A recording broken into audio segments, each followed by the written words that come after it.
Hi friends, Gautam Buddha inspiring and motivational words.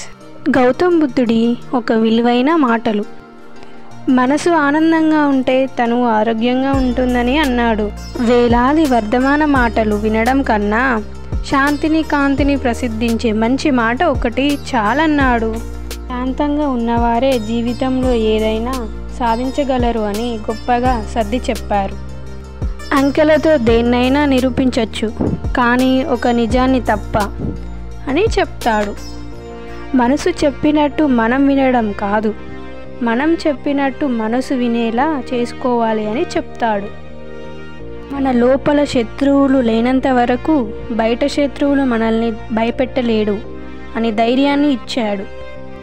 కాలాన్ని వృధా చేయడం అంటే నిన్ను నువ్వు దోపిడీ చేసుకోవడమే అని అంటాడు.